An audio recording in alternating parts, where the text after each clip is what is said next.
We're talking to David Wells now, who is a great rep for Tisa, knows about the brand. We'll get into that coming up in a sec. Love the shirt from Kratzy too. But Boomer, how you doing, man? Great to have you on. You got the whole crew here: Brzezinski, Adam Jones, Kratz, and just little old me who didn't play the sport. What's up? Nothing, just chilling out, man. Just got back from some hunting, and now I'm sweating my ass off out down here in Florida. All right, so first off, tell us, you were sweating your ass off up at Yankee Stadium, right? How are all the boys doing? They're doing good. It's good to see the old crew. Got the band back together for a couple days, and it's just like being in the locker room. You guys know that, talking the smack and having a blast. What was like the? Oh, go ahead, AJ. No, I was going to ask him. Were you mad they didn't play the game? I mean, were you going to get out there and like chuck your curveball up there? You know, dude, I got surgery set for the 29th of November to get a new shoulder. This thing's done. I'm stoked I'm not playing in that game. But a lot of people were bummed out. But we're too old. We don't want to pull anything anymore. No, I mean, come on. Like, I remember they used to have like Yogi Berra out there. I was fortunate enough to be at one of the old timer games, like maybe 2000, 2001. And Yogi Berra, they had like Whitey Ford come out and throw out the first pitch. I mean, he didn't play in the game, but I mean, I wanted to see you against Jeter, you against Bernie, you against Posada. Let's go. Well, last time I pitched in the game, Paul O'Neill took me about 10 rows deep, so he could still play. That guy's still in good shape, man. So the picture of him looked like he was mixing a couple extra reps. He looks like he was Hulk. He is Hulk. He is definitely not testing positive. You know what? He probably has his drum set somewhere in the stadium, and he went out there and played about 20 minutes to get his veins popped out, so he looks like he's, he is the Hulk, but he doesn't need that. He's pretty fit. A lot of guys, El Duque, Mariano, those guys, I'm like, they should still be out there on the mound. Hey, Boomer, how you doing? San Diego kid. I went to Morris High School. You are Point Loma. So that's how amazing is it though to be around those guys? Again, when we're playing with each other, we're talking every day. When you retire, you go in to live your own individual lives. But how amazing is it to just get back with the guys like you never even left them? Well, you're absolutely right there, because you don't see these guys for 10, 15 years, and then you're there for 10 minutes, and it's same old again. And it's just the stories come out. Remember when you did this? Remember when you did that? And it's just great. I mean, we're just a lot older, but you know what? You'll never take the kid out of us at all. And that's the beauty of going back to old timers day, or just any function when you're with your peers. It's always going to be something, because there's never going to be any. I would say there's no intimidation. There's no. You don't have to worry about anything, because somebody's going to come up with some screwed up story, and it's just going to be nothing but laughter. And you being a Morris alumni, Sam Horn and Mark McLemore, who I played against in high school. I don't know. Do you keep in touch with those guys at all anymore? Yeah, both of them. McLemore's my mentor, and I got to know Sam Horn really well when I got traded to Baltimore, and always seen him in Boston. So I love both of those dudes. Yeah, they were fun to pitch against in high school. Sam hit a home run off me. I think it went 214 feet in that right field fence that you guys had back then. Oh yeah, we got our pesky pole. Short porch. Hey, Boomer, how much are you watching the current game? And if so, thoughts on like the Padres 0? Oh, well then I don't have much for you. How about, do you even know? The Yankees aren't going to make the playoffs this year, which should be like taboo for your world. No, I've been to 2 games. I was in San Diego for a bit. Went to a Padres game with my buddy Chuck, and actually I've been to 1 Yankee game, and that's about it. I'll catch bits and pieces here and there, if I'm watching. If I'm not doing something, or if I'm at home, I'll flip through and I'll catch some stuff. But it's just so hard for me to watch. Going to that game in San Diego, and I think the pitcher got nailed like 3 times with the clock, and it's just frustrating. You see the frustration on him, but I'm just such an old school guy. I don't like the way the game. I think Rob Manfred hates the game of baseball because it keeps changing all the rules for the worst. What needed to be changed when you were playing? What was when you were playing? You were, you know, what did you guys talk about? Like, man, we need this to be changed. Umpires, because when I came up and when I came in the league, you know, my first outing was against the Yankees. My first batter was Ricky Henderson, and I threw a ball right down the middle, and it was ball one. I'm like, wow. And then when I pitched against Wade Boggs, it was the same thing. I kid you not, their strike zone was 3 inches by 3 inches, and that was it. So basically, you had to throw it, and they had to hit it. And that was a frustrating thing for me when I came up and through my tenure, was just the strike zone, because it always changed a lot. You know, and I threw strikes. Everybody knew me who hit against me. They knew that they had to come ready because I'm throwing strikes. You know, I'm gonna get you out as fast as I can. You know, I wasn't like Mike Mussina trying to strike everybody out, and you know, he was obsessed with striking guys out, and he was one hell of a pitcher. But you know, to me, I just wanted to get out of there. But with the changes, you know, it really wasn't a whole lot. We talked about how we're going to get better. You know, we tried to change the culture of the team all the time. You know, sitting after the game, you know, with a bucket of beers and trying to figure it out. That's what we did. And now today, I mean, the script is written for them. There's, you know, the analytics have taken over, and these guys aren't swinging at certain pitches. And then that's, you know, and now the strike zones, they're up and down. So you just see a lot of changes in it now that, you know, really wasn't there unless you were in the National League, where the strike zone was, for pitchers, was huge. They were like John Hirschbeck. He had a wide zone. That was the whole National League, you know, being an American League guy.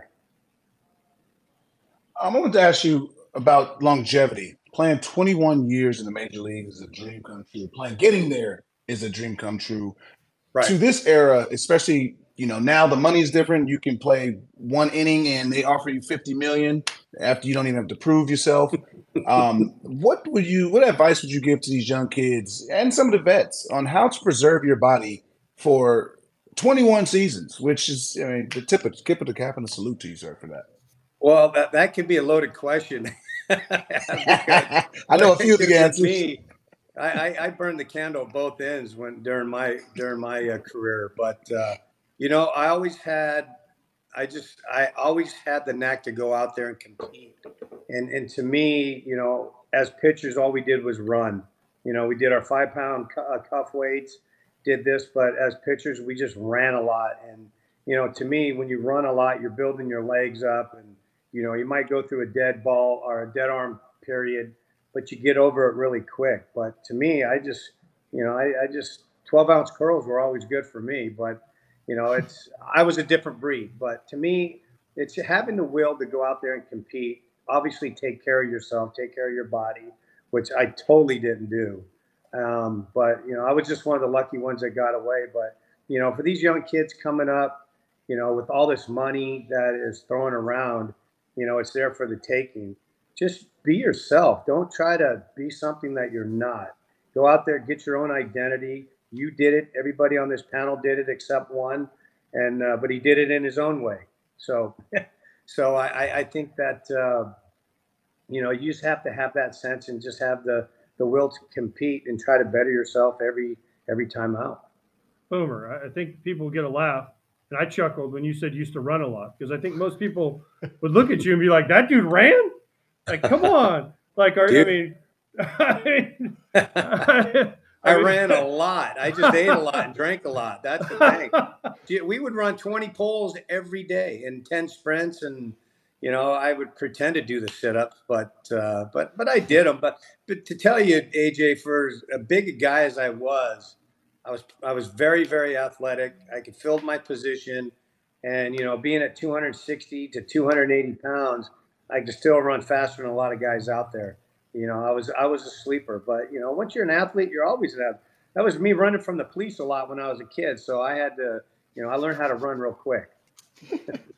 Would you have survived? Would you have had the career you had if you played in this day and age, or would you have fought guys? Would you have not thrown hard enough? Like, how would you have done? Or how would you do if you just got plopped your career, boom, right into today's baseball? Well, I think today's game, I mean, because everything is scripted for you, I made my money pitching in. So that's to me is I didn't want these guys to get extended. And the guys that can hit for power, you just tried to stay in on them. The guys that didn't have the power, up and away. Like Wade Boggs and Don Mattingly, they weren't really threats for me unless I pitched middle in or the middle. But if it was up and away, back then they didn't go deep like that. And then all of a sudden the steroid era came and everyone's going 50 rows deep oppo. But to me, I think I would fare pretty well. I mean, because I pitched my game. I never, very seldom did I look at the reports. If I didn't know anybody, if I knew a guy came up, I would sit with the catcher, or with the pitching coach and just go over something like that. But I would go to the meetings, but it kind of went in one ear and out the other because I pitched to my strengths because I threw strikes. I threw 5 pitches for strikes. So, you couldn't really sit on anything. So to me, I think I'd be okay in this day. As one of the 24 men with a perfect game, how well do you remember your almost second perfect game in '98? 28. That was 28 straight. Yeah, that was pretty good. I mean, Derek lost it in the sun or the lights, and it was just a routine. I think Giambi hit it, and it was just like I just put my hands on my head like that, and then the media just took that and ran with it. And then Derek, he comes on the mound, he goes, "Hey, we don't play that crap around here." I'm like, get back to shortstop. I'll tell you what's going on. But yeah, it would have been cool. But in a sense, I've made comments. I'm glad it didn't happen because there's so much pressure when you're in one of those situations. But it would have been cool to be the only guy in the history to do 2 perfect games in a row. But Johnny Vandermeer was back-to-back no-hitter. So let's just let him have that record for the rest of baseball history. You mentioned the steroids. When the steroids came in, dudes started dropping tanks oppo. How much do you feel like in 06, when greenies got banned, that made an impact on the game? I never really got into those. I wish I would have done the steroids now because I probably would have had a better body, and who knows what the hell would have happened. But to me, it's competition, and I don't care if you're on it or you're not. I've been plagued by it, by losing games from guys that normally don't hit a home run off you to doing that or fisting one in. But the greenies weren't really, to me there were so many day games back then, and if you're getting in late, I didn't ever have a problem with them. To me, you still got to play the game. Steroids, is a different subject because that does enhance you. That does make you stronger. And for these guys, but the guys that were injured, and if it was under a doctor's supervision, I don't think I would have a problem with it. But all the guys that did it, they're lying about it, saying they never did it, and they did it. But it's like, what the hell? But I'm a code guy. I won't throw anybody under the bus. You just live and learn with it, and I know what I did in my career, so I'm all right with it. Not asking you to throw anybody under the bus, but you said when you started noticing balls going into the seats, when was the first time when you noticed that you were like, what? Like what year? When, like, how did that ball get out? How did he? Well, let me tell you, so I think it was 89, 88 or 89, maybe 90. And I remember in Texas, and I think it was Ruben Sierra, Pudge, Julio Franco, Juan, all these guys. I remember the year before they were so skinny. And then like a year or two later, they're so big and they're just going deep. I had no clue. And I don't know if they've ever been caught doing it, if they were on the list. But that's when you had a sense that there's something going on here when these guys are going that far. I mean, oppo that deep. But then all of a sudden, the whole league is doing it, and they didn't move the ballparks in that much back then. So you just had a sense of like, all right, that guy's on it. All right, well, that guy's on it. You just never knew. Were you pissed? Did guys like say anything? Think that like the league should respond, or just like, oh, whatever, I got to decide if I want to do it or not? To be honest with you, I didn't really know. I just said, damn, these guys got really big. It's like when I played against Canseco in rookie ball in 1982, that's dating myself. I mean, that dude could hula hoop in a Cheerio. And then all of a sudden, like, I see him in Double-A, and he's the Hulk, him and his brother. I was like, dang, what's going on? These guys got big. But you just didn't really know. I didn't know it until, like, later in my career that it was really an issue, because guys, I don't know if I guess they hit it good, but to me, I didn't know who was doing it, yet maybe had an inclination of who did. But to me, you know what? I still had to go out there and pitch. And sometimes if you had an idea, you still had to go, because it's a challenge, because now this guy can go deep on you, on pitches away and all that. But, but then they're trying to say that the baseball is wound too tight. It's all this stuff. So you never knew what was going on. Like I said, I pitched in the era. It didn't really bother me if the guys did it. It just sucked when you lost on a guy who was dirty. Hula hoop through a Cheerio. Now that's hilarious. I love that. That made me laugh. That's a good line. That made me laugh. That's hilarious. As you were a 7-8 year vet at the time, probably 9-year vet at the time of the strike, and you obviously played during the steroid era. Did steroids and the home run, because that's what followed with it, did that save baseball? Because you would know before and after those. And since I was just a little pea green trying to watch you guys. No, I mean, the strike was, nobody wanted to strike, because I lost a lot of money during that strike. Actually, I went through like 3 or 4 of them damn things. But, they were trying to, I remember, I think it was 94 or whatever, and we were going through all the meetings, and, we needed guys to speak up. We needed baseball. We were losing the fans. So I remember them going to Cal Ripken and, trying to get some of these impact guys to try to help the game of baseball come back, because we didn't want to lose the fans. That was one thing. And then, everyone's saying that we're greedy, we're making too much money. Well, flip that right now and see how much these guys are making, and then talk to me about who's greedy. But these guys aren't greedy. Make as much as you can for as long as you can. But, you still you never knew when it was going to end. But, that was just the life that we led back then. So to me, with the steroids, they wanted more offense. They got it. But the strikes, they just kept coming, and then the collective bargaining agreements, all this kind of stuff. So, it was just the owners against the players. And, it was one of those big old clusters that you just didn't want to be involved with, but it happened. Boomer, what was your favorite moment? Because I faced you 18 times. And I hit you how many? Twice. Only twice. But you always leaned in. I know, because I didn't want you. But so you hit me twice. I was only 3 for 16. So, I mean, only one punch out, though. So I'm proud of that. You hit me more than you punched me out. All right? Well, when you see guys leaning in, and to me, it's like, that just goes, well, they don't want to face me. They want to get on. They can't hit me. So just drill them. And then, but the thing was that you weren't a threat on the base. So I was just like, man, I can't get it unless I get a double play. But I couldn't pick you off because you never ran. Exactly. That was all part of the plan. I know. Well, you're on base. It wasn't even about bashing me, but we can do there. It's fine. This was actually about something else. I was going to bash you. No. That's so I fine. faced you. No, it doesn't bother me either. That's why we get along. But that's right. I mean, obviously, you pitched in some huge moments. A perfect game, when you threw the perfect game, right? You also pitched the first game at Petco. You started the first game in Petco, right? Petco history. You pitched in World Series. You won World Series. What would you say is your biggest moment that you pitched in?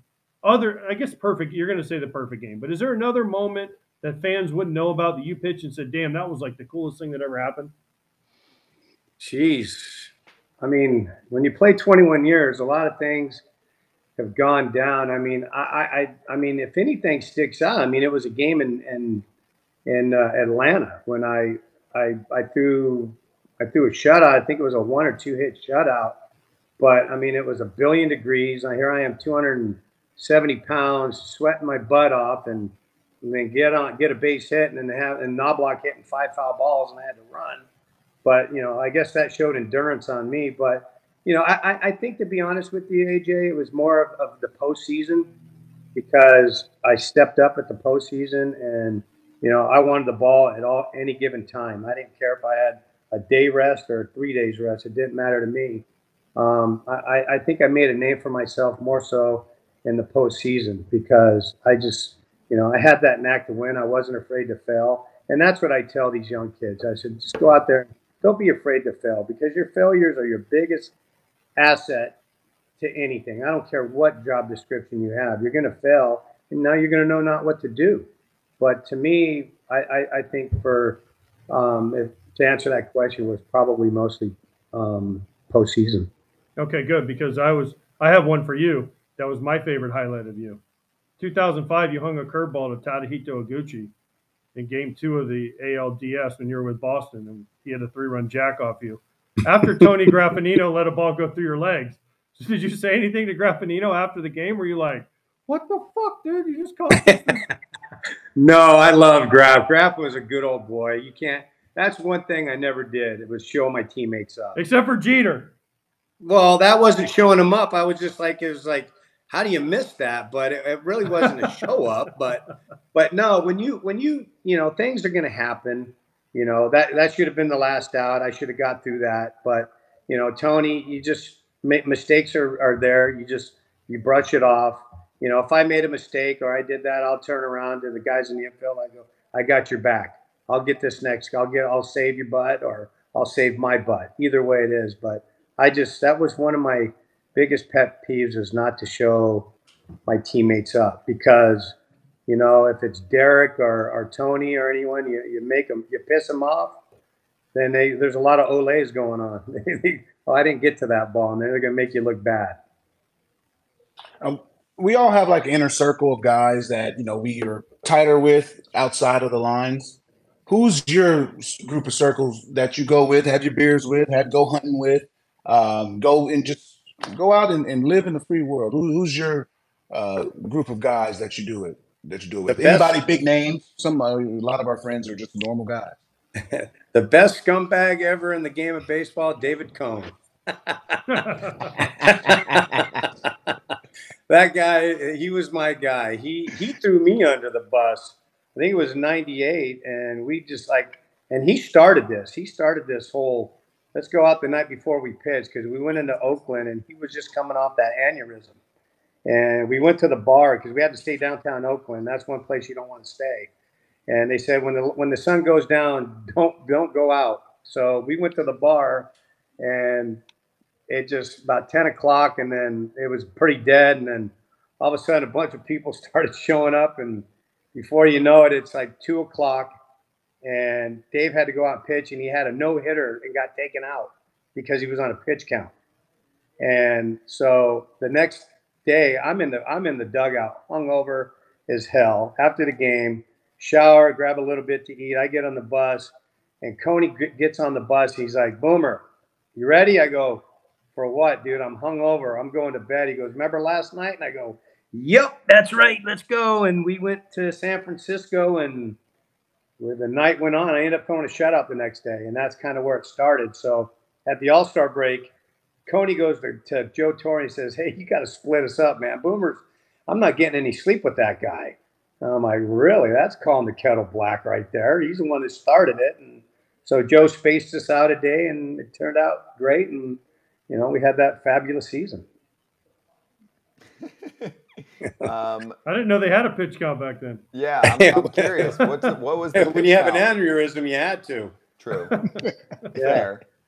So are pitchers nowadays doing it all wrong? I mean, we know how many guys. I mean, Jonesy or AJ, do you think how many starters percentage in this league this year go out before their start and have a night? I would say 0%. Zero. Heck, when I played, a lot of what's the edge street? Straight edge. A lot of straight edge guys in baseball. Yeah, there you go. Man, you could sleep in. We called them Bible thumpers back then. So the Bible thumpers stayed in. Scumbags went out. What did someone say? I don't want milk drinkers on my team. Tony Muser back in the day. He's like, I don't need too many milk drinkers on my team. I want guys that drink beer. You know no, what? but well, you can. I mean, Boomer, we didn't. I mean, you didn't retire that long before I did. But I mean, I didn't have guys. We didn't have guys go out even starting. Burley is the only guy I can ever remember that would go out and have a beer like the night before he was pitching, or maybe Freddie Garcia, maybe a couple other guys. But it was Freddie very Garcia. rare. That dude was an animal. Well, I mean, not the night before he pitched though. 2 nights before, and 3. I mean, but just the night before he would usually stand. But every other night, yes. Dude, well then you caught him late because when he was in Seattle, that dude smelled like a brewery 24/7. It was great because I was out with him, so it was great. I knew it. Hey, listen, there's no guy, Boomer. If I had to pitch one game, my life depended on it. Freddie Garcia is at the top of my list. He's a good one. He was a gamer. But Mark Burley, when I was with the White Sox that short stint, you know, he was a rookie, and you know him and Kip Wells and the guys. So I would take him out a lot, and I knew Burley because Burley, you know, I worked with him. I loved working with him. He was awesome, and you know I hope that guy gets in the Hall of Fame. But he could pitch. He wasn't overpowering. He just had the knack, and you know I worked with him a lot, and I saw what this guy could do, but nothing fazed him. I mean, I would take him out. He'd have a bunch of beers with me, and he'd see it, and he would embrace it. But to me, it's like when you guys played, you know, we played together for a little bit, but you know, I didn't encourage it, but it just happened. But you know what? When you're out and you got night games, you can sleep till 1 or 2 in the afternoon, and you're good to go. Go run it off. Go sweat it out, and you're good. Legends territory, fam. We appreciate you for not only watching this show, but putting up with all of our antics, including us wearing our premium polarized shades inside because we love them so much. And a shout out to our friends at Shady Rays for hooking us up with the sweet stuff here that we've got on our eyes, protecting us when we're outside, especially for AJ and me, because yeah, it's still hot out, but it's actually hot out year round for us because we're in Florida. So gear up for whatever season you've got ahead of you with sunshine, with quality shades built to last. You do not need to break the bank to look like this. So cheers to Shady Rays for the durable frames, the extremely clear optics for whatever outdoor adventure you've got going on, and the most insane protection program in all of eyewear. Every pair of sunglasses backed by lost and broken replacements, meaning even if it's day one and you break a pair or you can't find what you've got, they told us they will send you a brand new pair, no questions asked. So you can wear those Shady Rays with confidence. And if you'd like a little discount hookup, then go to shadyrays.com. And for their best deal of the season, you enter the code. I know this is difficult. FOUL, F-O-U-L. You can do it for 50% off 2+ pairs of polarized sunglasses. Try for yourself the shades rated 5 stars by over 250,000 people. AJ loves them so much that he's speechless. Best going out story, I guess, that you can say, you know, you don't have to throw whatever you want to do. And also, like, I'd be curious for even like the more casual audience crowd, because you were always talked about like, oh, you'd hang out with like the SNL crew and all of that. Like, you had perks being, you know, a big shot on a dominant dynasty franchise. So do you have anything good you can share on that front? Good friends you made, you know, because you were statusy. You know what? There's so many nights but and so many crazy things that you just can't say on television. That wouldn't incriminate me or anybody else. But you know, it just, I don't know. That's who's your most famous friend? Like outside of baseball, like who did you get to spend time with in the city? Outside of baseball? Yeah, like you know, an A-list celeb kind of situation that you got to hang out with, you know, like a big actor or something. A lot of them. You know, I was fortunate. I mean, doing the MTV Rock and Jock back in '98 and I think in '99 was pretty cool because I remember Snoop Dogg, man. We played it and Randy Wolf. We were playing at some college in LA, and it was the Rockers against us, and it was Method Man, Snoop Dogg, a whole bunch of other guys. But they had this pitcher on their team, and they said he was a rock. Well, nobody knew who he was, It was Randy Wolf, and he was bringing it. And so we're in the locker room, and Snoop's like, D. Wells, you want to hit this? And I'm like, yeah. I'm like, sure, let's do it. And we did. And I go out the pitch. He goes, hey, whatever you do, don't hit me, because we were throwing pretty hard. We didn't use the baseballs, but we used a softer ball, but you could still bring it. And so I got loose. I was a little inebriated, and I said, you know what, piss on, I'm going to drill Snoop Dogg. And I smoked him. And he drops the bat, and he comes running out at me, and I started charging him. And he goes, just pretend. This is just pretend. So I pick him up, and I kind of slam him, lightly. And here comes Method Man trying to rip my head off. And I'm like, for real? What's going on? And it turned into a little brawl. But we found out that this pitcher, once it all settled, and Snoop kind of, he said, hey, guys, this was staged, but it kind of wasn't. And then Randy Wolf, we find out this kid's in the big leagues, Dylan, and his brother's an umpire. I was just like, yeah. So I got to know Snoop Dogg and all those guys back in the day. But, I hung out with a lot of people. Actually, a couple of years ago, and my idol, my dream, made my life complete, was golfing 3 days with Clint Eastwood. That took the cake. That was awesome. Wow. Yeah. That had to be. I'm assuming that was at Bevel. Yeah, at his course. It was his tournament over at Tehama called the Clint. And let me tell you something. Clint didn't hold back, man. He was the stories that he would tell, and if he talked about, he loved the dirty jokes. That was he would just crack up, and I'm like, I go, Clint, I go, damn, dude, you got a lot of kids. He goes, yeah, I gotta quit sleeping with the leading ladies. And I was floored, man. I thought it was the best thing ever. But 90 years old, 91 years old, and he's on the dance floor all night with every lady in the room, grabbing their booty, slow dancing, and didn't miss a beat. And that's my idol right there. That guy, he's had a great life. And, if I could have spent half of my life with him, I think it would have been awesome. Awesome, or, you might have gone to Joe Torre and said, hey, can you get me away from Wells? I'm not getting any sleep. You never know. You never know on that one. But, yeah, just being in New York, you're with guys all the time. The whole cast, Jimmy Fallon and I, we used to run a lot, but everybody in there in New York, it was just great. Because like I said, you burn the candle at both ends in that city. But, it worked for me. It didn't work for a lot of other guys, so it doesn't matter to me. I enjoyed every bit of it. Were you pissed when you were shipped out of New York City? Oh, I was shipped away from the Yanks? Yeah. Yeah, because we just won the World Series. You throw a perfect game, you're a fan favorite, and I was not a fan favorite of Joe Torre. Him and I never saw eye to eye. But first day of spring training, I get traded. I was pissed, and so Coney's like, I'll come over your house after workout. So Coney came, and so I left for 3 days. I went down to Doral and played golf, and then I showed up, and then I went to the Blue Jay thing, and I said I quit. And they're like, we just traded for you for Clemens. I go, I don't care. I didn't ask for that trade. I quit. And I asked for an extension, and they said we can't do it. I said goodbye, and then they ended up giving me an extension, so it was great.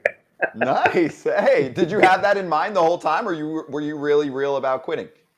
No, I was ready to quit because, I was just with the Yankees. And to me, that was just, what better place to play? It was a dream come true, being a Padre fan and a Yankee fan and getting to play for both teams. But, I didn't play with the Padres till later. But, to me, that was just the pinnacle. But, and then they go and win 3 more World Series after that. And I got screwed out of those ones. But it just sucked because I felt like I belonged in New York. And to me, that was where I wanted to be. Why don't you guys try that, AJ or AJ? Jones or Krasinski? Try what?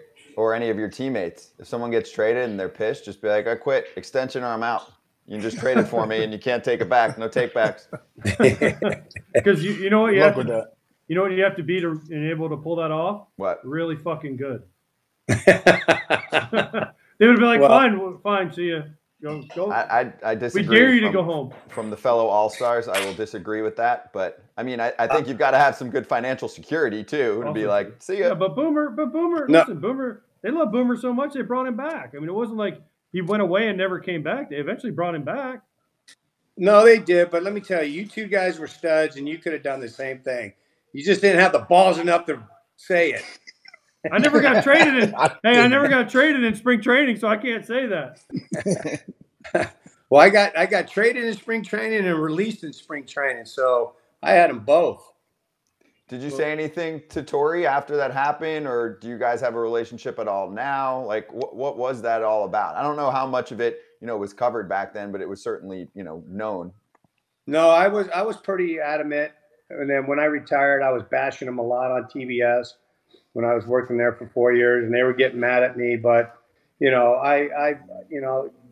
just let the fuse, just let it burn out. And, Joe and I are friends. I respect them. The thing is, you can't go on hating everybody forever. So you try to make amends and all that. But, during your playing days, we're always angry. It's just something so small or something gnarly can really set you off, and you could do it. But, he's too old. I'm too old. I don't want to go, do it. It's just better to cut the cord and move on and just try to be happy and, support one another and do all that kind of stuff. So, I was just with him in New York, and, it's great, but you still have those, if you go back down memory lane, it still burns a little bit, but, that's just the way it was back then. So you got to deal with it. Boomer, what was the worst place you played, and why was it Jones's Baltimore? Well, actually, Baltimore was pretty cool, but we had a great manager, Davey Johnson. He was awesome. But, we had a good team. We had a lot of scumbags. Scotty Erickson, as you know, he was my running partner for a long time. And so worst place I probably played was probably Chicago, because it wasn't. You son of a bitch. Well, I played half a year. I was hurt. You had Jay Mariotti, who's the biggest douchebag of all time, as a reporter. He would always send his guys in and never come in and face the music, and just writing bad article after bad article. But one of the greatest cities that, to party in, no doubt about it. But just for me, because I was hurt, I ended up having back surgery halfway through the season. But to me, it was, if I'm going to go down that route, it was probably the worst for me, because I wasn't there very long, and I was hurt. But yeah, I just took a lot of criticism from the media there. Hey, Boomer, did you dip? And I just wanted to ask you about Teza. Obviously, we've been talking about them on this show quite a bit for, a lot of, whether it's old, young ball players. And right. I know, there's definitely less that do it nowadays, but the options here now where, Teza, obviously it's like a tea bag you can put in. It's good for energy. Tea bag. And most importantly, tea bag somebody. Your words, not mine. If you want to talk to their marketing, you're more hooked up than I am. But no tobacco, no nicotine. You know the deal. Like, I mean, I know that's important to you, and Raj, we've had on about this too. So do you have a dip story where you've been around people or you were into it? No, I did. I dipped. I tried chewing it first when I got into the league, and it was an old company called Mill Pouch, and so I used to steal it from one of our coaches, Billy Smith. And but it was one of those long time tobacco companies, and started doing that, and I was getting buzzed up really quick. So I started putting gum around it and did that. But then when I started trying to dip, oh man, that got me sick as a dog. But they say you got to keep doing it and got to keep doing it. But for me, it just took a little too long. So I went with the Hawkins for a bit, and the Hawkins started burning the hell out of my mouth. And then I started doing back to like long cut.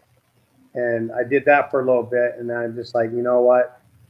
It's not over. And then guys started getting mouth cancer and spots in there and doing all that, and that scared the hell out of me. So I was like, no, I ain't doing it. And then Brent, Agan, who founded Teza, we met up years ago, and then he started this product, and I was like, man, I was on the trail. I was getting everybody to get off that stuff and get onto Teza because it's just all natural. It was a lot of herbs and caffeine.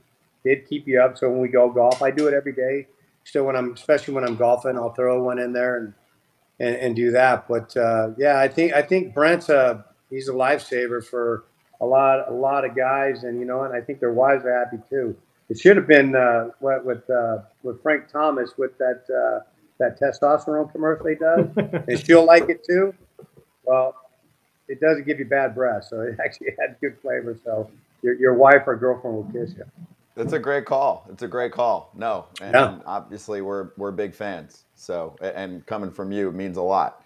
Oh, no doubt. I got one more for you. Have you seen just in the past, what is it, 24 hours, the A-Rod story about that whole investigation from that ESPN writer who said that, he outed a bunch of the other biogenesis people. Have you seen any of that stuff? I haven't heard anything. What's going on? What am I missing? Guys? Basically, it came out. Remember, he obviously got in trouble for biogenesis. And then when the prosecutors got a hold of him, he's like, oh, well, this person too, and this person, and this person. And so he just started like naming names. He ratted everybody out. That's what they're saying. We don't, I mean, that's the report. Story. That's the report. Yeah, we're not saying, they are saying it. Right. It's allegedly, right? Allegedly. Yeah, allegedly. It's a pretty good story. So that's kind of allegedly what Canseco did when, he wasn't getting all the recognition, and then he started dropping names and all that, but allegedly. But yeah, that's not good. You don't that will come back to bite you in the ass tenfold, and that's why I say nobody likes a rat. You always lie your way out of everything until you get caught, and then you better come clean. But you don't come out and just start ratting guys out right out of the get-go.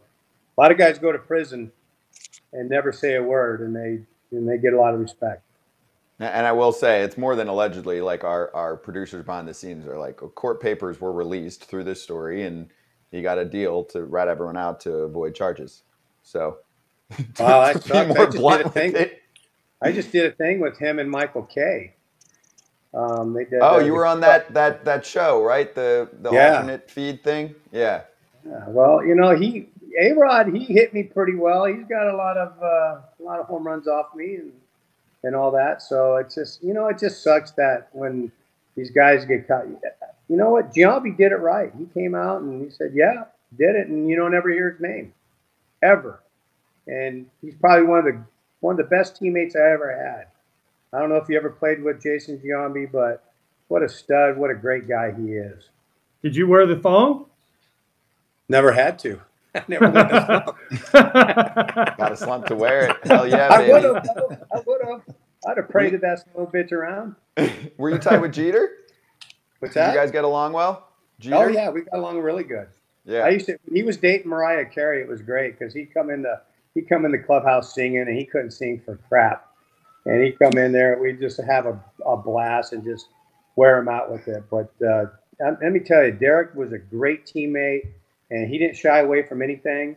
He'd come out with us, but he left at a respectful time.